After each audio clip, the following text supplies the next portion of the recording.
Friends, ಎಲ್ಲರೂ ಹೇಗಿದ್ದೀರಾ? ನಾನು ಕೂಡ ತುಂಬ ಚೆನ್ನಾಗಿದ್ದೀನಿ. ನೀವೆಲ್ಲರೂ ತುಂಬ ಚೆನ್ನಾಗಿದ್ದೀರಾ ಅಂತ ಇವತ್ತಿನ ವಿಡಿಯೋ ಸ್ಟಾರ್ಟ್ ಮಾಡ್ತಾ ಇದ್ದೀನಿ. ಅದಕ್ಕಿಂತ ಮುಂಚೆ ಯಾರ್ಯಾರು ವಿಡಿಯೋ ನೋಡ್ತಾ ಇದ್ದೀರೋ ಪ್ಲೀಸ್ ಒಂದು ಲೈಕ್ ಮಾಡ್ಕೊಳ್ಳಿ, ಹಾಗೆ ಹೊಸೊಬ್ಬರಾಗಿದ್ದರೆ ಸಬ್ಸ್ಕ್ರೈಬ್ ಮಾಡ್ಕೊಳ್ಳಿ ಅಂತ ಹೇಳ್ತಾ ಇವತ್ತಿನ ದಿನ ಬಂದು ತುಂಬ ಚೆನ್ನಾಗಿ ಹೋಯ್ತು ಅಂತ ಅಂದ್ಕೊಳ್ತೀನಿ. ಯಾಕಂದರೆ ಬೆಳಗ್ಗೆಯಿಂದನೂ ಒಂದೇ ಸಮ ಕೆಲಸ ಆಗೋಯ್ತು. ಅಮ್ಮನ ಮನೆಗೆ ಒಂದು ಸ್ವಲ್ಪ ಹೋಗ್ಬಿಟ್ಟು ಬಂದೆ. ಕಾರಣ ಏನು ಅಂತ ಹೇಳ್ತೀನಿ. ಹಾಗೆಯೇ ಬೆಳಗ್ಗೆನೇ ಫಸ್ಟ್ ತಿಂಡಿಗೆ ಅಂದ್ಬಿಟ್ಟು ಚಿತ್ರಾನ್ನ ಮಾಡ್ಕೊಂಡಿದ್ದೀನಿ. ರಾತ್ರಿನೇ ಉದ್ದಿನಬೇಳೆ ಕೂಡ ನೆನೆ ಹಾಕ್ಕೊಂಡಿದ್ದೆ. ಚಿತ್ರಾನ್ನ ಮಾಡಿಬಿಟ್ಟು ಉದ್ದಿನ ವಡೆ ಮಾಡೋಣ ಅಂದ್ಬಿಟ್ಟು. ಸರಿ, ಅದಕ್ಕೋಸ್ಕರ ಇವತ್ತು ಪಾತ್ರೆಯಲ್ಲೇ ಅನ್ನಕ್ಕೆ ಇಟ್ಟಿದ್ದೀನಿ. ಕುಕ್ಕರಲ್ಲೆಲ್ಲ ಬೇಡ ಅಂದ್ಬಿಟ್ಟು, ಇನ್ನೂ ಟೈಮ್ ಇದೆ, ತುಂಬ ಬೇಗನೆ ಎದ್ದಿರೋ ಕಾರಣಕ್ಕೆ ಸ್ವಲ್ಪ ಚಿತ್ರಾನ್ನ ಎಲ್ಲ ಮಾಡಿದ್ರೆ ಉದ್ರುದ್ರಾಗಿದ್ದರೆ ಚೆನ್ನಾಗಿರುತ್ತೆ ಅಂದ್ಬಿಟ್ಟು ಪಾತ್ರೆಯಲ್ಲೇ ಅನ್ನಕ್ಕೆ ಇಟ್ಕೊಂಡೆ. ಇನ್ನು ಉದ್ದಿನ ಬೇಳೆನೂ ಕೂಡ ನೆನೆ ಹಾಕಿದ್ನಲ್ಲ, ಅದನ್ನು ಅಷ್ಟೇ ಚೆನ್ನಾಗಿ ಒಂದು 5ರಿಂದ 6 ಸಲ ತೊಳೆದು ಆನಂತರ ಮಿಕ್ಸಿ ಮಾಡ್ಕೊಳ್ತಾ ಇದ್ದೀನಿ. ನುಣ್ಣಗೆ ರುಬ್ಕೊಳ್ಬೇಕು. ಸ್ವಲ್ಪ ಮಾಡ್ಕೊಳ್ತಾ ಇದ್ದೀನಿ ವಡೆ. ಏನೋ ಗೊತ್ತಿಲ್ಲ, ನೆನ್ನೆಯಿಂದನೂ ಅನ್ನಿಸ್ತಾ ಇತ್ತು ಏನನ್ನ ತಿನ್ನಬೇಕು ಅಂತ. ಯಾಕಂದರೆ ಈಗಂತೂ ಮಳೆ ಬರ್ತಾ ಇದೆ. ಸಂಜೆ ಆದರೆ ಮಳೆ, ಮಧ್ಯಾಹ್ನ ಆದರೆ ಮಳೆ, ಹಂಗಿದೆ ಈಗ ವಾತಾವರಣ. ಹಾಗೂ ಈ ಥರ ವಡೆ ಎಲ್ಲ ಮಾಡಿದ್ರೆ ಬಾಕ್ಸ್ಗೂ ತುಂಬ ಚೆನ್ನಾಗಿರುತ್ತೆ ಅಂದ್ಬಿಟ್ಟು ಬೇಗನೆ ಎದ್ದು ಬೇಗನೆ ಮುಗಿಸ್ಕೊಳ್ತಾ ಇದ್ದೀನಿ. ಈ ಥರ ರೆಸಿಪಿ ಮಾಡಬೇಕು ಅಂದರೆ ಸ್ವಲ್ಪ ಬೇಗ ಎದ್ದೊಳ್ಬೇಕು. ಇಲ್ಲ ಅಂದರೆ ನಾನು ವಿಡಿಯೋ ಮಾಡಿಕೊಂಡು ಸ್ವಲ್ಪ ನಿಧಾನಕ್ಕೆ ವಿಡಿಯೋ ಮಾಡ್ಕೊಂಡು ಮಾಡೋಣ ಅಂದರೆ ಗಡಿ ಬಿಡಿಯಲ್ಲಿ ಟೈಮ್ ಹೋಗೋದೇ ಗೊತ್ತಾಗಲ್ಲ. ಅದಕ್ಕೋಸ್ಕರ ಬೇಗನೆ ಎದ್ದಿದ್ದೀನಿ. ಈ ಕಡೆ ರೈಸ್ ಕೂಡ ಆಯಿತು, ಈ ಕಡೆ ಹಿಟ್ಟು ಕೂಡ ರುಬ್ಕೊಂಡಿದ್ದೀನಿ. ಇನ್ನು ಮಾಮೂಲಿಯಾಗಿ ಇವತ್ತು ನಿಂಬೆಹಣ್ಣು ಚಿತ್ರಾನ್ನ ಮಾಡ್ಕೊಳ್ಳೋಣ ಅಂತ ಅಂದ್ಕೊಂಡು ಮಾಡ್ಕೊಳ್ತಾ ಇದ್ದೀನಿ. ತುಂಬ ಸಲ ನಿಂಬೆಹಣ್ಣು ಚಿತ್ರಾನ್ನ ಕೆಲವರು ಈರುಳ್ಳಿ ಏನೋ ಹಾಕ್ದಿರೇ ಮಾಡ್ತಾರೆ. ಬಟ್ ನನಗೆ ಈರುಳ್ಳಿ ಹಾಕಿದ್ರೇ ನಂಗೆ ಸಿಕ್ಕಾಪಟ್ಟೆ ಇಷ್ಟ. ಈ ಚಿತ್ರಾನ್ನದಲ್ಲಿ ಈರುಳ್ಳಿ ಇದ್ರೇ ಒಂಥರ ಚೆನ್ನಾಗಿರೋದು. ಹಾಗೆ ಈಗ ರೈಸ್ ಕೂಡ ಆಗಿದೆ. ಈ ಕಡೆ ಸ್ವಲ್ಪ ಎಲ್ಲ ಬಸ್ಕೊಳ್ತಾ ಇದ್ದೀನಿ. ಸ್ವಲ್ಪ ನೀರು ಜಾಸ್ತಿನೇ ಇಟ್ಕೊಂಡಿದ್ದೆ. ಯಾಕಂದರೆ ಈ ಥರ ಬಸ್ತಿರೋ ಗಂಜಿ ಇರುತ್ತಲ್ಲ, ಆ ಗಂಜಿನ ತೆಗೆದಿಟ್ಕೊಳ್ತೀನಿ. ಸ್ವಲ್ಪ ಜಾಸ್ತಿ ಆಗಿತ್ತು, ಅದಕ್ಕೆ ಸ್ವಲ್ಪ ಚೆಲ್ಬಿಟ್ಟು ಇನ್ನು ಸ್ವಲ್ಪ ಒಂದು ಕಪ್ಪಿಗೆ ತೆಗೆದಿಟ್ಕೊಳ್ತಾ ಇದ್ದೀನಿ. ಇದನ್ನು ಏನಕ್ಕೆ ಅಂದ್ಕೊಳ್ಬೋದು. ಈಗ ತಲೆಗೆ ಸ್ನಾನ ಎಲ್ಲ ಮಾಡೋಕ್ಕಿಂತ ಮುಂಚೆ ಇದು ಏರ್ ಪ್ಯಾಕ್ ಥರ ಯೂಸ್ ಮಾಡಿದ್ರೆ ತುಂಬ ಚೆನ್ನಾಗಿರುತ್ತೆ. ಅದಕ್ಕೋಸ್ಕರ ಇದಕ್ಕೆ ಸ್ವಲ್ಪ ಕೊಕೊನೆಟ್ ಆಯಿಲ್ ಹಾಕ್ಕೊಂಡು ಏರ್ ಪ್ಯಾಕ್ ಥರ ಹಾಕ್ಕೊಂಡು ಒಂದು 20 ಮಿನಿಟ್ಸ್ ಬಿಟ್ಟರೆ ಏರ್ ತುಂಬ ಚೆನ್ನಾಗಿ ಸಾಫ್ಟಾಗಿ ಬರುತ್ತೆ. ಹಾಗೆಯೇ ಈ ನಡುವೆ ಅಂತೂ ನಾನು ಸ್ವಲ್ಪ ಏರ್ ಕೇರ್ನ ಮಾಡ್ಕೊಳ್ತಾ ಇದ್ದೀನಿ. ಯಾಕೆಂದರೆ ನಿಮ್ಗೆ ಆಲ್ರೆಡಿ ಹೇಳಿದೆ ತುಂಬ ಕೂದಲು ಉದುರ್ತಾ ಇದೆ ಅಂತ. ಅದಕ್ಕೋಸ್ಕರ ಈ ಥರ ಚಿಕ್ಕ ಮನೆಯಲ್ಲಿರುವ ಇಂಗ್ರೀಡಿಯೆಂಟ್ಸ್ನ ಯೂಸ್ ಮಾಡಿಕೊಂಡು ಒಂದೊಂದು ರೆಮಿಡಿನ ಮಾಡ್ಕೊಳ್ತಾ ಇದ್ದೀನಿ. ಹಾಗೆ ಚಿತ್ರಾನ್ನ ಕೂಡ ಮಾಡ್ಕೊಳ್ತಾ ಇದ್ದೀನಿ. ಏನಿಲ್ಲ, ಒಂದು ಬಾಣಲಿಗೆ ಎಣ್ಣೆ ಹಾಕ್ಕೊಂಡು ಒಂದು ಸ್ವಲ್ಪ ಕಡಲೆ ಬೀಜ ಹಾಕ್ಕೊಂಡು ಫಸ್ಟು ಎಣ್ಣೆಯಲ್ಲಿ ಫ್ರೈ ಮಾಡಿ ಎತ್ತಿಟ್ಕೊಳ್ತಾ ಇದ್ದೀನಿ. ಹಾಗೆ ಮುಂಚೆನೇ ಅದು ಅಂದರೆ ಎಲ್ಲ ಇಂಗ್ರೀಡಿಯೆಂಟ್ಸ್ ಹಾಕಿದ್ಮೇಲೆ ಈ ಕಡಲೆ ಬೀಜ ಹಾಕಿ ಆಮೇಲೆ ಫ್ರೈ ಮಾಡಿಕೊಂಡು ಒಂದೇ ಸಲ ಗೊಜ್ಜು ಥರ ಮಾಡಿಕೊಂಡ್ರೆ ಕಡಲೆ ಬೀಜ ಮಧ್ಯಾಹ್ನದಷ್ಟೊತ್ತಿಗೆ ಒಂಥರ ಸಾಫ್ಟ್ ಆಗಿಬಿಡುತ್ತೆ. ಒಂಥರ ಕರುಮ್ ಅಂತ ಇರಲ್ಲ. ಅದಕ್ಕೋಸ್ಕರ ಫಸ್ಟೇ ಕಡಲೆ ಬೀಜನ ಫ್ರೈ ಮಾಡ್ಕೊಂಡಿದ್ದ ನಂತರ ಈಗ ಅದೇ ಎಣ್ಣೆಗೆ ಸ್ವಲ್ಪ ಸಾಸಿವೆ ಕಡಲೆಬೇಳೆ ಹಾಕ್ಕೊಂಡು ಫ್ರೈ ಮಾಡ್ಕೊಳ್ತಾ ಇದ್ದೀನಿ. ಹಾಗೆ ಒಂದು ಸ್ವಲ್ಪ ಜಾಸ್ತಿನೇ ಕರ್ಬೇವಿನ ಸೊಪ್ಪು ಹಾಕ್ಕೊಳ್ತಾ ಇದ್ದೀನಿ. ಈಗ ಇದಕ್ಕೆ ಸ್ವಲ್ಪ ಜೀರಿಗೆ ಹಾಕ್ಕೊಳ್ತಾ ಇದ್ದೀನಿ. ಚಿತ್ರಾನ್ನದಲ್ಲಿ ಜೀರಿಗೆ ಫ್ಲೇವರ್ ಅಂತೂ ತುಂಬ ಚೆನ್ನಾಗಿರುತ್ತೆ. ಇದನ್ನಿಷ್ಟೂ ಹಾಕ್ಕೊಂಡು ಆನಂತರ ಇದಕ್ಕೆ ಹಸಿಮೆಣಸಿನ್ಕಾಯಿ ಹಾಕ್ಕೊಳ್ತಾ ಇದ್ದೀನಿ. ಚಿತ್ರಾನ್ನದಲ್ಲಿ ಖಾರ ಜಾಸ್ತಿ ಇದ್ದಷ್ಟು ಟೇಸ್ಟ್ ಜಾಸ್ತಿ. ಚಿತ್ರಾನ್ನ ಖಾರವಾಗಿದ್ರೇ ಚೆಂದ. ಈಗ ಇದಕ್ಕೆ ಈರುಳ್ಳಿ ಹಾಕ್ಕೊಳ್ತಾ ಇದ್ದೀನಿ. ಉದ್ದುದಾಗಿ ಸಣ್ಣದಾಗಿ ಕಟ್ ಮಾಡ್ಕೊಂಡಿರೋ ಈರುಳ್ಳಿ ಹಾಕ್ಕೊಂಡು ಸ್ವಲ್ಪ ಅರಿಶಿನ ಹಾಕ್ಕೊಂಡ್ರೆ ಆಯಿತು. ನಾವೆಲ್ಲ ಚಿಕ್ಕ ಹುಡುಗರು ಇರಬೇಕಾದ್ರೆ ದೇವಸ್ಥಾನಕ್ಕೆ ಎಲ್ಲನ ಹೋಗಬೇಕಾದ್ರೆ ಏನು ಮಾಡ್ತಾಯಿದ್ವಿ, ಪೂಜೆ ಎಲ್ಲ ಮುಗಿಸ್ಕೊಂಡು ಬರಬೇಕಾದ್ರೆ ಮನೆಯಿಂದನೇ ಅಜ್ಜಿ, ಅಮ್ಮ, ಚಿಕ್ಕಮ್ಮ, ದೊಡ್ಡಮ್ಮ ಎಲ್ಲ ಇರ್ತಾಯಿದ್ರಲ್ಲ, ಎಲ್ಲನೂ ಚಿತ್ರಾನ್ನ ಬೋಂಡ ಎಲ್ಲ ಮಾಡ್ಕೊಂಡ್ಬಿಡ್ತಾಯಿದ್ರು. ಎಲ್ಲನ ಖಾಲಿ ಜಾಗ ಸಿಗ್ತಾಯಿತ್ತಲ್ಲ, ಅಲ್ಲೆಲ್ಲನ ಕೂತ್ಕೊಂಡು ಇದನ್ನೆಲ್ಲ ತಿಂತಾಯಿದ್ವಿ. ಆವಾಗ ಚಿತ್ರಾನ್ನ ಅಂದರೆ ನಮಗೆ ಚಿಕ್ಕ ಹುಡುಗರೆಲ್ಲ ಅಷ್ಟು ಇಷ್ಟ ಆಗ್ತಾಯಿರಲಿಲ್ಲ. ಬಟ್ ಈ ಥರ ಹೊರಗಡೆ ಹೋಗಿ ಎಲ್ಲನ ಕೂತ್ಕೊಂಡು ತಿನ್ನೋದ್ರಿಂದ ಎಷ್ಟು ಟೇಸ್ಟಿಯಾಗಿರ್ತಾಯಿತ್ತು ಅಂದರೆ, ನಾನು ಚಿತ್ರಾನ್ನ ಮಾಡಬೇಕಾದ್ರೆ, ಈ ಥರ ವಡೆ ಮಾಡಬೇಕಾದ್ರೆ ಯಾವಾಗಲೂ ನೆನೆಸ್ಕೊಳ್ಳೋದು ಆ ದಿನಗಳು ಅಷ್ಟು ಬೇಗ ಕಣ್ಮುಂದೆ ಬಂದುಬಿಡುತ್ತೆ. ಈಗ ಉದ್ದಿನ ವಡೆಗೆ ನಾರ್ಮಲ್ ಆಗಿ ಈರುಳ್ಳಿ, ಹಸಿಮೆಣಸಿನ್ಕಾಯಿ, ಮೆಣಸು, ಉಪ್ಪು, ಕೊತ್ತಂಬರಿ ಸೊಪ್ಪೆಲ್ಲ ಹಾಕಿ ಕಲಸಿಟ್ಟಿದ್ದೀನಿ. ಈಗ ಈ ಕಡೆ ಚಿತ್ರಾನ್ನ ಗೊಜ್ಜು ರೆಡಿಯಾಗಿದೆ. ಫಸ್ಟೇ ನಾನು ಚಿತ್ರಾನ್ನ ಗೊಜ್ಜು ಇಳಿಸ್ಕೊಂಡಿದ್ದ ತಕ್ಷಣವೇ ನಿಂಬೆಹಣ್ಣು ರಸ ಹಾಕಬೇಕಾಗಿತ್ತು. ಯಾವುದೋ ಜ್ಞಾನದಲ್ಲಿ ಮರೆತು ಬಿಟ್ಟು ರೈಸ್ ಹಾಕ್ಬಿಟ್ಟಿದ್ದೀನಿ. ಹಾಗೆಯೇ ಕೊತ್ತಂಬರಿ ಸೊಪ್ಪು ಮತ್ತು ಫ್ರೈ ಮಾಡಿ ಇಟ್ಕೊಂಡಿದ್ವಲ್ಲ ಕಡಲೆ ಬೀಜ, ಅದು ಮತ್ತು ರುಚಿಗೆ ತಕ್ಕಷ್ಟು ಉಪ್ಪು ಹಾಕ್ಕೊಂಡ್ರೆ ಆಯಿತು. ಈಗ ನಾನು ಲಾಸ್ಟಿಗೂ ಕೂಡ ನಿಂಬೆಹಣ್ಣು ರಸ ಹಾಕ್ಕೊಳ್ತಾ ಇದ್ದೀನಿ. ಪರವಾಗಿಲ್ಲ, ಕ್ಲೀನಾಗಿ ಮಿಕ್ಸ್ ಮಾಡಿಕೊಂಡ್ರೆ ಆಯಿತು. ಇಲ್ಲ ನೀವು ಸ್ಟವ್ ಇಳಿಸ್ಕೊಳ್ತಾ ಇದ್ದೀನಿ ಅನ್ನೋ ಟೈಮ್ಗೂ ನಿಂಬೆಹಣ್ಣು ರಸ ಹಾಕ್ಕೊಂಡ್ರು ಆಗುತ್ತೆ.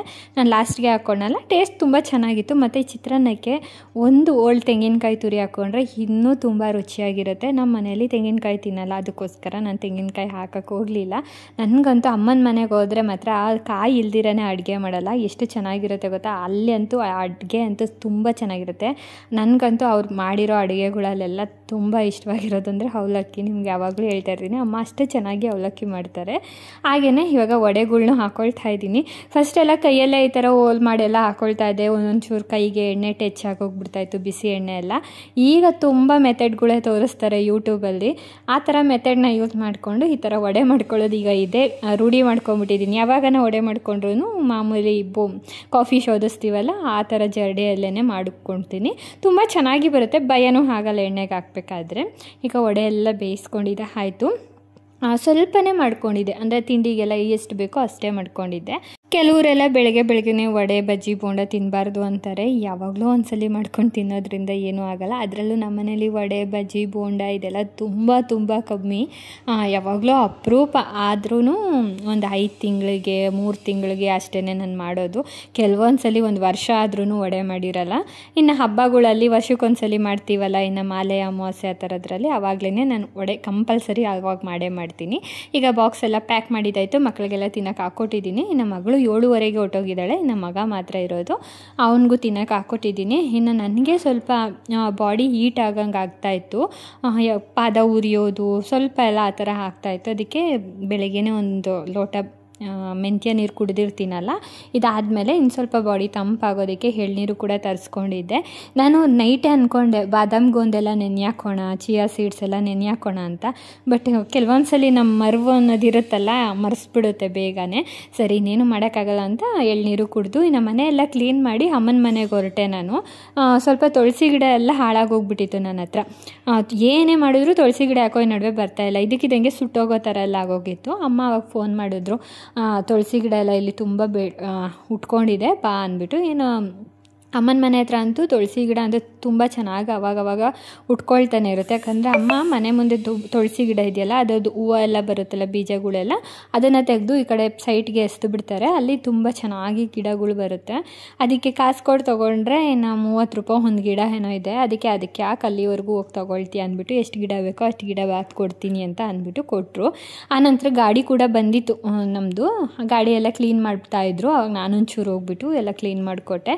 ಇನ್ನು ನನ್ನ ಫ್ರೆಂಡು ಕೂಡ ಬಂದಿದ್ರಲ್ಲ, ಕರ್ಕೊಂಡು ಬಂದಿದ್ರು ಅವರೇನೆ. ಈ ಗಾಡಿ ಇರೋದಕ್ಕೆ ಅವ್ರ ಜೊತೆನೇ ಬಂದುಬಿಡ್ತೀನಿ. ಅವರು ಕೂಡ ಎಲ್ಲರೂ ಸೇರಿ ಗಾಡಿನ ತೊಳಿತಾ ಇದ್ವಿ.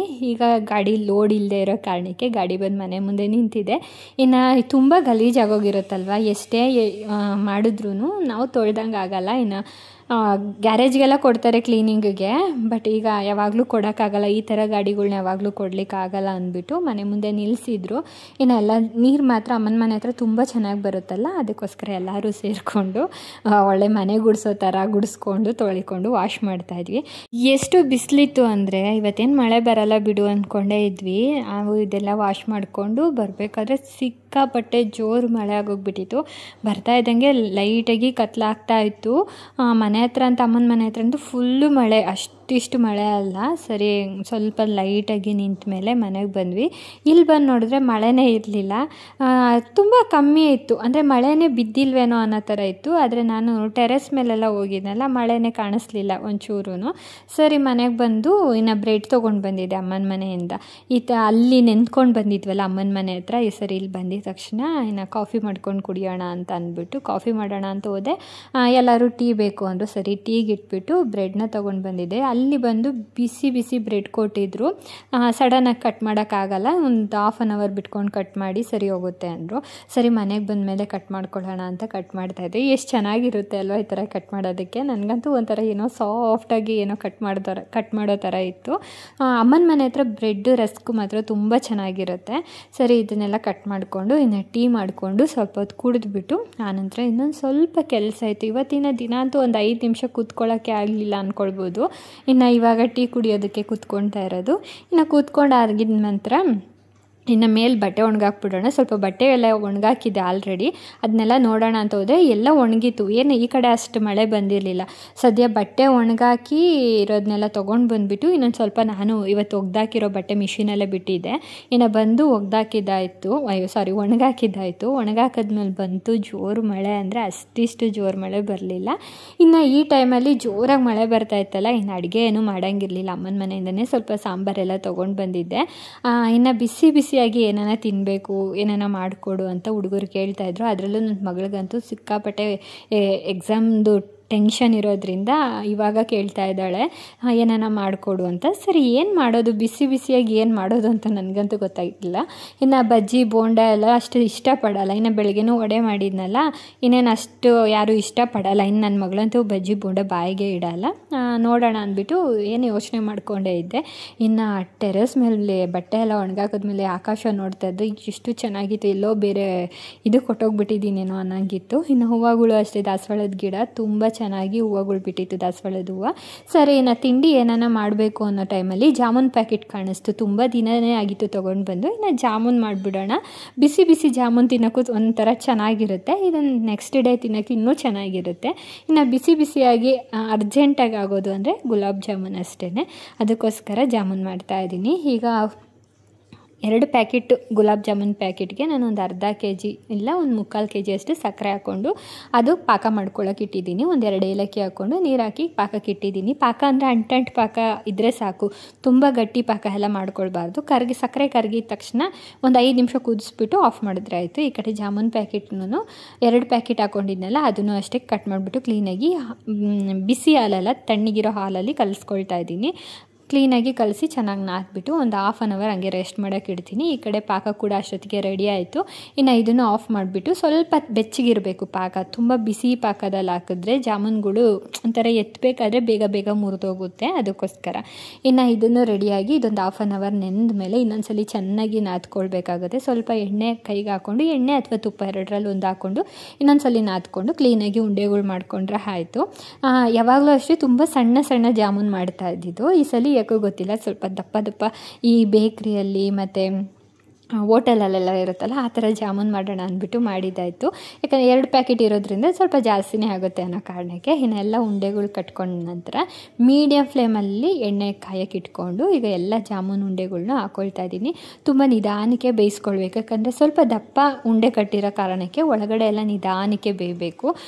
ಇಲ್ಲ ಜೋರು ಉರಿ ಅಲ್ಲಿ ಒಂದೇ ಸಮ ಬೇಯಿಸ್ಕೊಂಡ್ಬಿಟ್ವಿ, ಮೇಲೆ ಮಾತ್ರ ಒಂಥರ ಬ್ರೌನ್ ಕಲರ್ ಆಗೋಯ್ತು ಅಂದರೆ ಒಳಗಡೆ ಬೆಂದಿರಲ್ಲ. ಅದಕ್ಕೆ ನಿಧಾನಕ್ಕೆ ಬೇಯಿಸ್ಕೊಳ್ಬೇಕಾಗುತ್ತೆ. ನಿಧಾನಕ್ಕೆ ಬೇಯ್ತಾ ಈ ಕಲರಿಗೆ ಟರ್ನ್ ಆಗಬೇಕು, ಆವಾಗ ಜಾಮೂನ್ ರೆಡಿ ಆಗುತ್ತೆ.